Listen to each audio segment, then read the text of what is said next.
ಒಂದೇ ಜಾಗ 4 ಜನಕ್ಕೆ ಮಾಡಿಬಿಟ್ಟಿದ್ದಾನೆ. ಈ ಒಂದು ಕದಲಿಕೆಗಳಾಗ್ತಕ್ಕಂಥದ್ದಾಗುತ್ತೆ. ಯಾರೋ ಜೊತೆಲಿರೋ ಸ್ನೇಹಿತರು, ಪ್ರಕಾಶ್, ಪ್ರವೀಣ್, ಪ್ರಮೋದ್, ಈ ಪ್ರೇಮ್, ದಯವಿಟ್ಟು ತುಂಬಾ ಎಚ್ಚರಿಕೆಯಿಂದ ಇರಿ.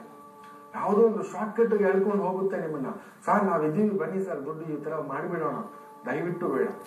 ಅದರಲ್ಲಿ ಲಕ್ಷ ಬರುತ್ತೆ ಸರ್, ಕೊಟ್ಬಿಡ್ತೇವೆ, ಕೋಟಿ ಬರುತ್ತೆ, ಬೇಡಪ್ಪ. ಅನ್ಯಾಯದ ಪಾಲು ನಮಗೆ ಬೇಡ. ಇರುವುದ್ರಲ್ಲಿ ತೃಪ್ತಿಯಾಗಿರಿ. ಯಾರು ಯಾವುದು ತೆಗೆದುಕೊಂಡು ಹೋಗ್ಲಿಕ್ಕೆ ಆಗೋದಿಲ್ಲ. ಯಾರಿಗ್ ಬೇಕು ಆ ಕಾರು, ಮನೆ, ಸೂಟು, ಬಂಗ್ಲೆ, ನೆಮ್ಮದಿ ಆಗಿರೋ ಗಂಜಿನೇ ಸಾಕು. ಆ ಮನೆ, ಕಾರು, ಬಂಗ್ಲೆ ಬೆಳೀತಾ ಬೆಳೀತಾ ಇನ್ನಷ್ಟು ದಾಹ ಹೆತ್ತ ತಾಯಿಯಲ್ಲೂ ಕೂಡ ಕಾಣಿಸ್ಕೊಬಿಡುತ್ತೆ. ಇದು ನಿಶ್ಚಿತ.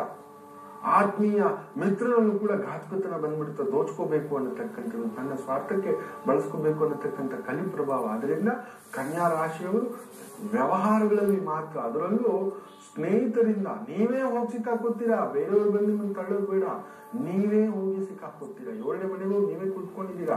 ನೀಚತ್ವದಲ್ಲಿ ಯಾರೂ ಮಾತು ಕೇಳಿ ಏನೂ ಮಾಡಕ್ ಹೋಗಿ ಆ ಜಾಗದಲ್ಲಿ ಏನಾದ್ರೂ ಬೇಕರಿ ಹಾಕಿದ್ರೆ ಚೆನ್ನಾಗಿರುತ್ತೆ, ಯಾರಿಗೂ ಹೇಳೋದು ಬೇಡ. ಇಲ್ಲೂ ಸಾಲ ಸೂಲ ಮಾಡ್ತೀರಾ, ಸಾಲಗಾರ ಗುರು ಕೊಡಿಸ್ತಾನೆ. 8ನೇ ಮನೆ ತಗೋ ಅಂತಾನೆ. ಒಳ್ಳೇದಾಗ್ಲಿಕ್ಕೆ ನೋಡಿ, ಒಳ್ಳೇದಾಗ್ಬೇಕು, ಇಲ್ಲ ಅಂತಲ್ಲ. Sometimes it's not our time. Every day is not Sunday. ಇದು ನಿಯಮವೇ. ಪ್ರತಿನಿತ್ಯ ಭಾನುವಾರ ಅಲ್ಲ. ಸೋಮವಾರ ನಾನ್ ವೆಜ್ ತಿಂತೀರಾ, ಹೊಸ್ತೊಡ್ಕೊಂತ ಭಾನುವಾರ ತಿಂದಿರ್ತೀರಾ, ಸೋಮವಾರ ನೆನೆ ತಿಂದಿರ್ತೀರಾ, ಖಂಡಿತ ಇಲ್ಲ. ಶಿವನ ದಿನ ಅಂತ ಹೇಳ್ಬಿಟ್ಟು ನಿಯಮ ಹಾಕೊಂಡಿರ್ತೀರಾ, ಹೌದಲ್ವಾ?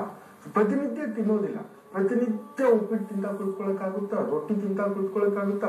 ಬೋರ್ ಅನ್ನಿಸ್ಬಿಡ್ತಕ್ಕಂಥದ್ದು. ಹಾಗೆ ಕನ್ಯಾ ರಾಶಿಯವರು ಈ ವರ್ಷ ಎಷ್ಟೆಷ್ಟು, ಅದರಲ್ಲೂ ಮೇ, ಜೂನ್ ಆಸುಪಾಸಿನವರೆಗೂ ತುಂಬಾ ಎಚ್ಚರಿಕೆ ಇರಬೇಕು.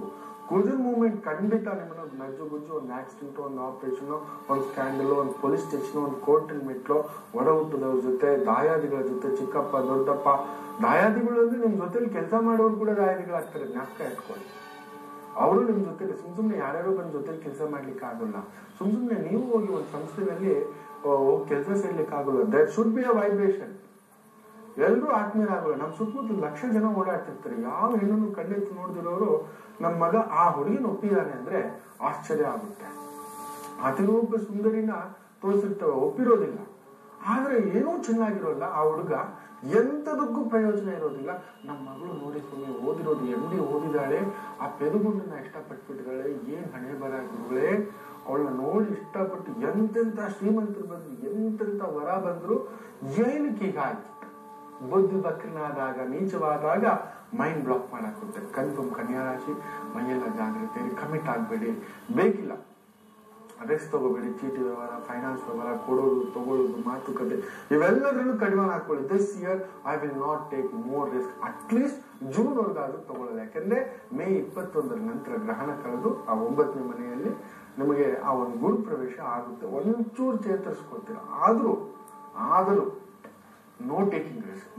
ಗೋಚಾರವೇ ಆ ಸಮಯಕ್ಕೆ ಇಷ್ಟೆಲ್ಲ ಏಟುಗಳು ಬಿದ್ದೇ ಬೀಳಬೇಕು ಅನ್ನತಕ್ಕಂಥದ್ದು ಇರುತ್ತೆ. ಬೇಕಾದ್ರೆ ಗಮನಿಸ್ಕೊಳ್ಳಿ, ಈ ಒಂದ್ 2-3 ದಿನದಲ್ಲೇ ಯಾರಕ್ಕಾದ್ರೂ ಕಿರಿಕಿರಿ ಮಾಡ್ಕೊಂಡಿರ್ತೀರಾ, ಎಲ್ಲಾದ್ರೂ ಒಂದು ಕೈ ಸುಟ್ಕೊಂಡಿರ್ತೀರಾ, ಕುಯ್ಕೊಂಡಿರ್ತೀರಾ, ಗಲಾಟೆ ಆಗುತ್ತೆ, ಕಿರಿಕಿರಿ ಆಗಿರುತ್ತೆ, ನೋವಾಗಿರುತ್ತೆ, ಅವಮಾನ ಆಗಿರುತ್ತೆ, ಏನೋ ಒಂದು ನೋಡಿರ್ತೀರ. ಅದಾಗಿರುವುದು ನಿಶ್ಚಯವಾದರೆ ವರ್ಷವೆಲ್ಲ ಎಚ್ಚರಿಕೆ ಇರ್ತದೆ. ಒಳ್ಳೇದಾಗಿ. ತುಲಾ ರಾಶಿ ಹೇಗೆ ಮುಂದಿನ ಭಾಗದಲ್ಲಿ